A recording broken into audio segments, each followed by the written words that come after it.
বন্ধুরা, শিমুলতলি গ্রামের পাশের জঙ্গলে বাস করত একটি অলস সিংহ। সে সবসময় তার বাসায় বসে থাকতো, কখনোই বনের ভিতরে যেত না তার খাবার সংগ্রহ করার জন্য, কারণ তিনি ছিলেন বনের রাজা।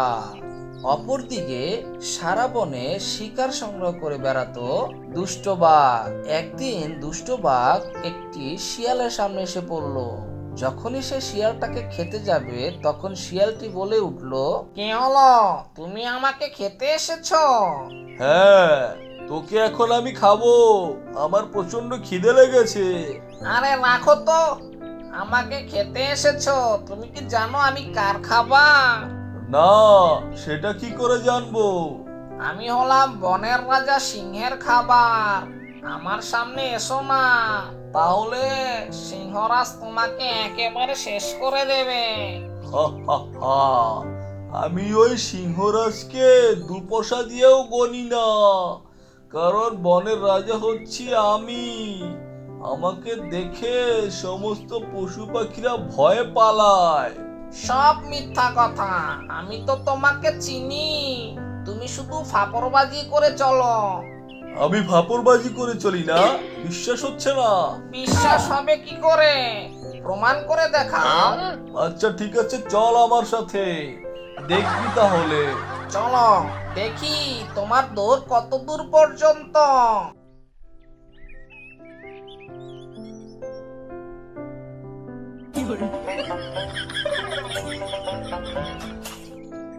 এরপর দুষ্ট বাঘ সেই পুচকে শিয়ালকে নিয়ে বনের ভিতরে চলে গেল দুষ্ট বাঘের সক্ষমতা যাচাই করতে। হাঁটতে হাঁটতে দুষ্ট বাঘ ও পুচকে শিয়াল একটি কুমিরের সামনে গিয়ে পড়লো। আর কুমিরকে দুষ্ট বাঘ জিজ্ঞাসা করলো, ওই, তুই কি আমাকে দেখে মোটেও ভয় পাসনি?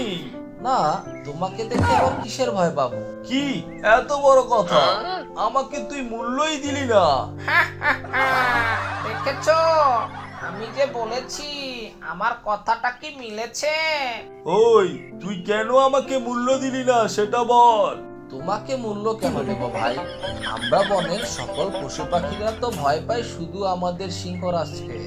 উনি হচ্ছে এই বনের রাজা। উনি সকলকে ভয় দেখিয়ে রাখে, দেখো না, উনি তো ওনার বাসা থেকেই বের হয় না।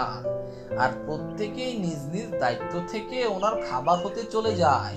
ও, এই জন্যই তোরা আমাকে কেউ ভয় পাস না, তাই না? আচ্ছা ঠিক আছে, এর একটি ব্যবস্থা আমি করব। আগামীকাল তোদের সিংহরাজকে আমি পরপারে পাঠিয়ে দিয়েই বনের রাজা হব। তখন তোরা প্রত্যেকে আমার খাবার হবি।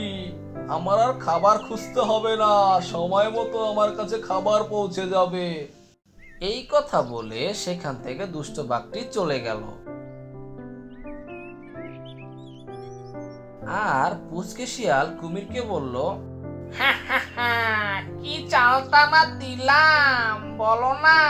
ঠিক বলেছো, ওদের দুজনের অত্যাচারে তো বনে থাকাটাই দায়।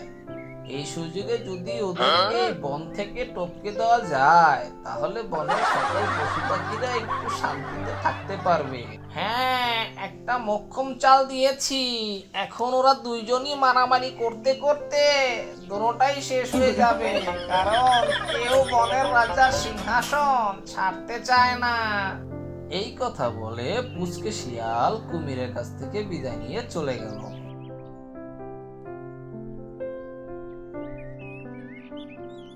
পরদিন সকালে দুষ্ট বাঘ সেই সিংহরাজের কাছে গেল আর গিয়ে তাকে বলল,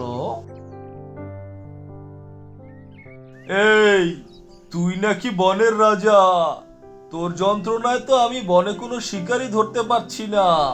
এখন তোর ঘাড়ে কটা দেব, তারপরে দেখবি বনের রাজা কে। তোর তো সাহস কম না, তুই আমার সামনে এসে আমাকে এভাবে কথা বলছিস? তুই কি জানিস আমি এখন চাইলেই তোকে হত্যা করতে পারি? আমার কচুটা করবে তুমি, পারলে একটা পশম ছিঁড়ে দেখাও। আবারও কথা বলছিস? পছম ছিঁড়ে দেখাবো? বেয়াদব, রাজার সাথে কিভাবে কথা বলতে হয় জানিস না? হা হা হা। রাজা, তোকে এখন এমন ভাজা দেব তারপর তো রাজাগিরি ছুটে যাবে। তোকে দেখছি কোনোভাবেই থামানো যাচ্ছে না, তুই এখনই মরবি শয়তান।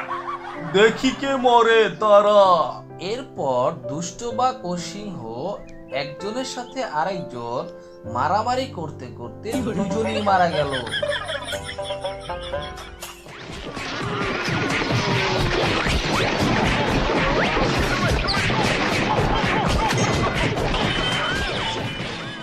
আর বনের সকল পশু পাখিরা তাদের নির্যাতনের হাত থেকে রক্ষা পেল।